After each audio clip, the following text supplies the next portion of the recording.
Vous avez la parole. Moi, Brice Clotaire Oligui Nguema, élu président de la République, m'engage devant Dieu, nos ancêtres et le peuple gabonais à conserver toutes mes forces à son bien-être, à le protéger de tout dommage, à respecter et à défendre fidèlement la Constitution et l'État de droit, à préserver les acquis démocratiques, l'indépendance de la patrie, l'intégrité du territoire national, à remplir consciencieusement les devoirs de ma charge et à être juste envers tous. Je le suis. Merci. Mesdames et messieurs, bonjour. Vous suivez l'Élan africain et vous avez bien raison. Ce samedi 3 mai 2025, le général Brice Oligui Nguema a prêté serment devant une foule innombrable des Gabonais, mais également de plusieurs chefs d'État et de gouvernement et de plusieurs organisations internationales qui avaient fait le déplacement à Libreville pour suivre cette cérémonie haute en couleur visant à installer le président élu dans ses nouvelles fonctions. Il entame donc un septennat, son premier mandat en tant que président élu, et vous savez, c'était un mandat de 7 ans. Et donc, il est entré officiellement en fonction ce samedi 3 mai 2025. Évidemment, c'est pour lui un jour exceptionnel. C'était un événement grandiose d'ailleurs, organisé par ses compatriotes avec beaucoup d'attention. C'était une cérémonie grandiose. Et donc, il a reçu le soutien de plusieurs pays africains. Il y avait des représentants de l'Union africaine, il y avait des représentants de plusieurs organisations internationales et il y avait des représentants de ces pairs africains. On a vu beaucoup de chefs d'État et de gouvernement qui étaient présents au stade à Libreville. Et donc, pour lui, c'est une marque de soutien et c'est très important. Important, pourquoi? Parce que justement, il a tenu ses engagements, il faut le dire.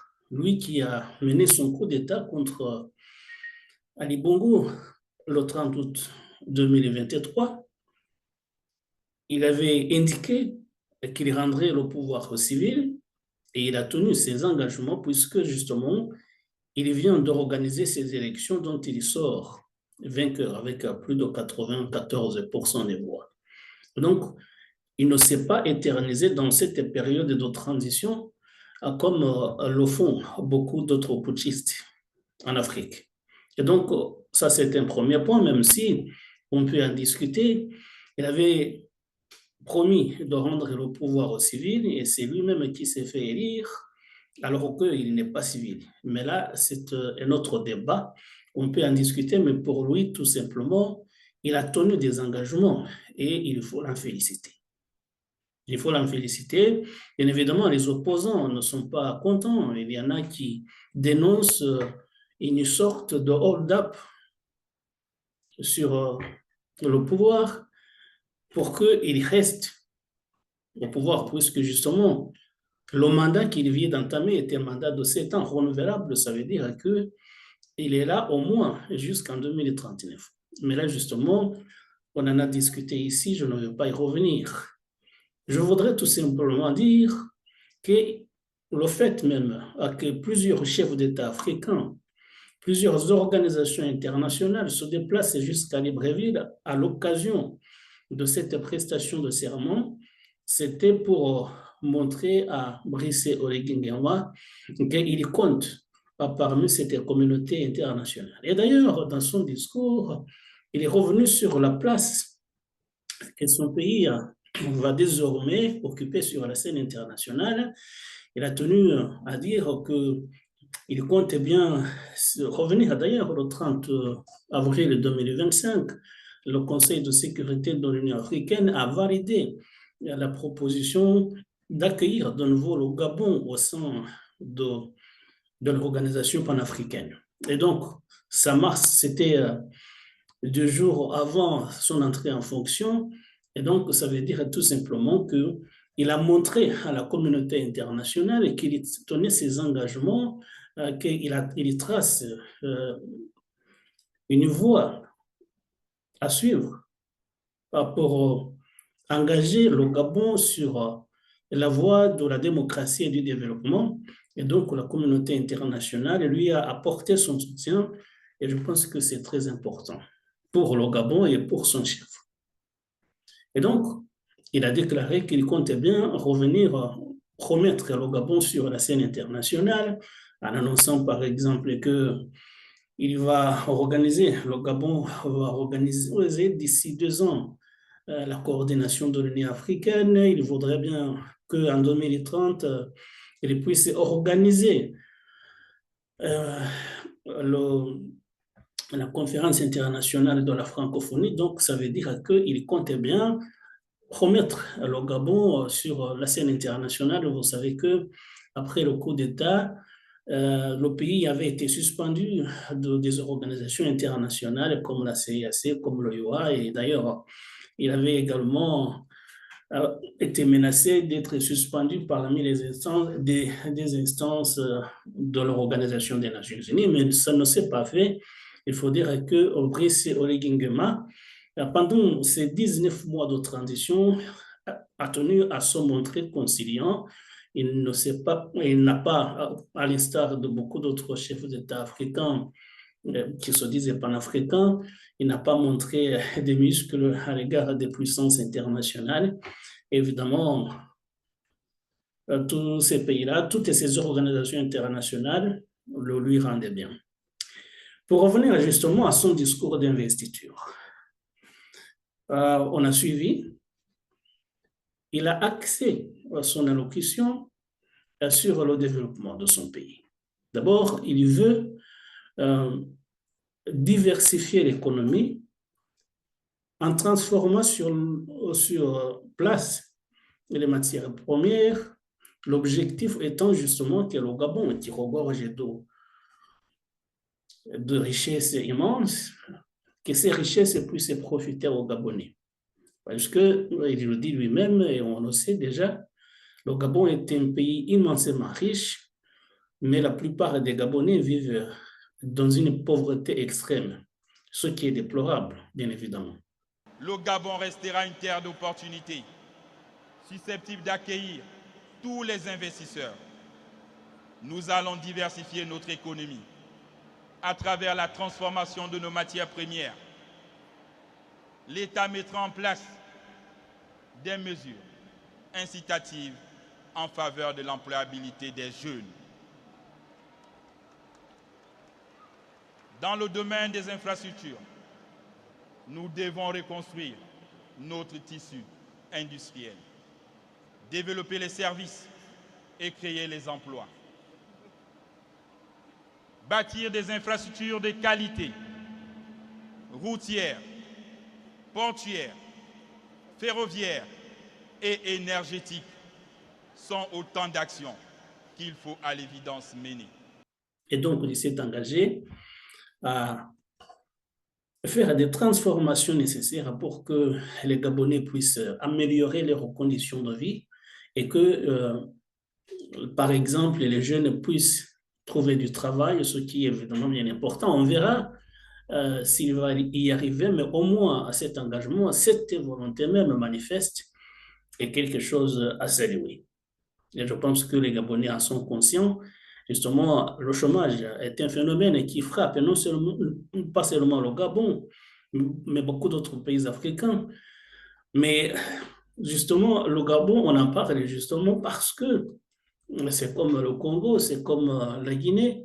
Ce sont des pays qui ont des potentialités, qui sont riches, dont le sous-sol regorge de plusieurs richesses, mais on voit la population pauvre, justement, vivre dans une pauvreté incommensurable. Ça veut dire qu'il y a quelque chose qui cloche parce que les richesses profitent aux autres, non pas aux nationaux. Et donc, Brice Oligui Nguema s'est engagé à diversifier son économie et puis à faire en sorte que les conditions de vie de ses compatriotes changent de façon visible au cours de son premier septennat déjà.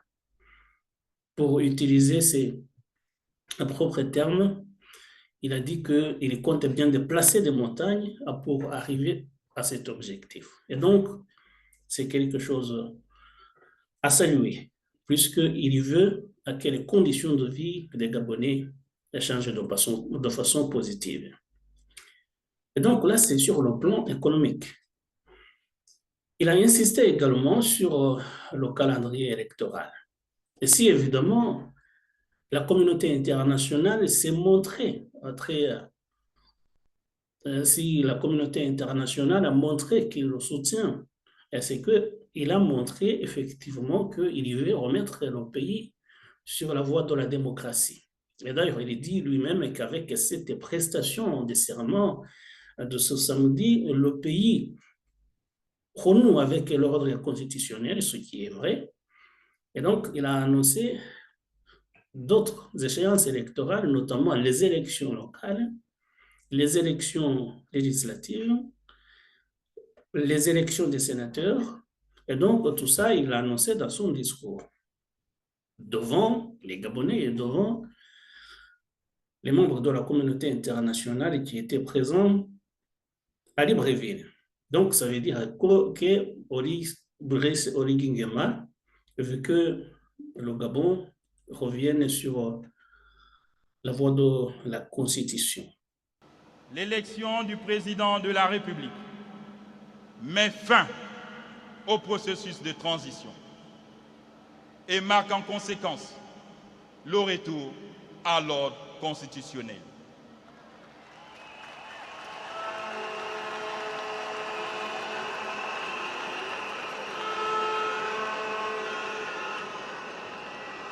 Il sera complété par l'organisation des élections législatives et locales. Pour ce faire, les élections jumelées, législatives et locales, se tiendront les 27 septembre et 11 octobre 2025.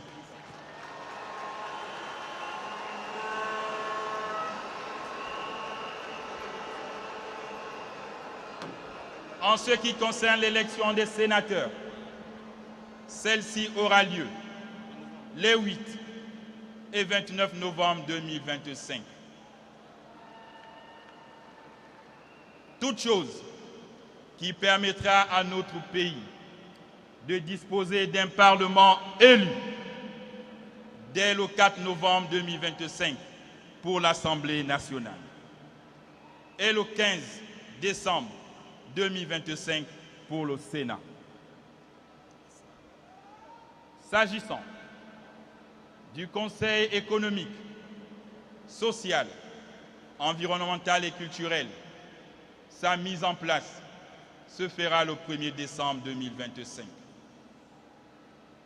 Enfin, les juges constitutionnels désignés le 19 décembre prêteront serment le 23 décembre 2025.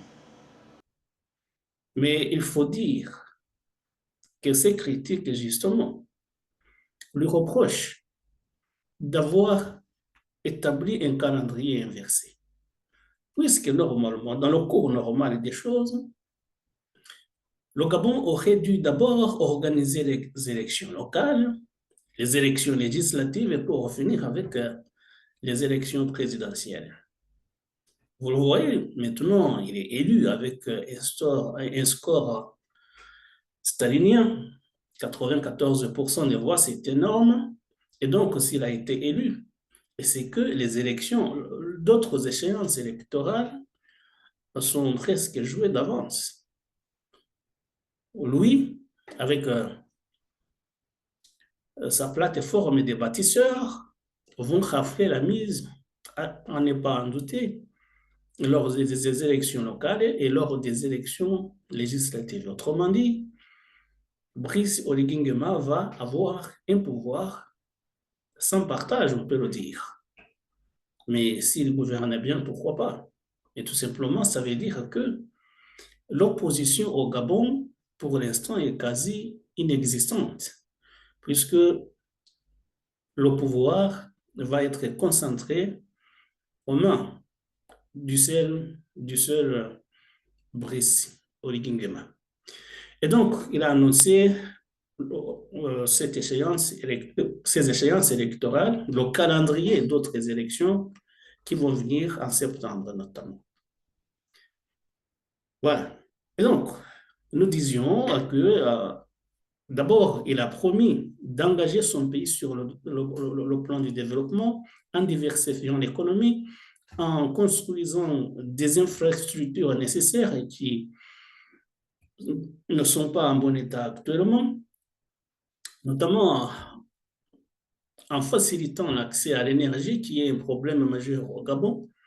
Voilà, c'est sur le plan social et économique.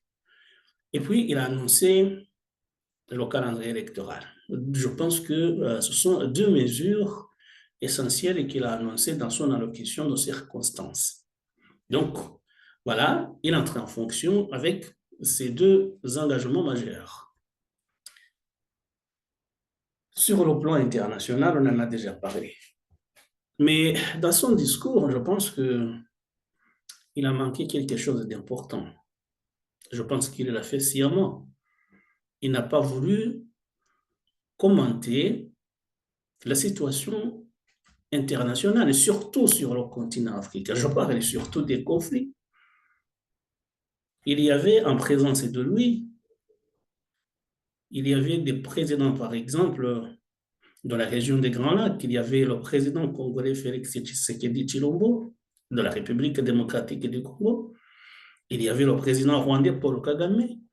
Il y avait le président burundais Evariste Ndayishimiye. Ce sont trois pays qui sont engagés dans le conflit qui secoue l'Est de la République démocratique du Congo.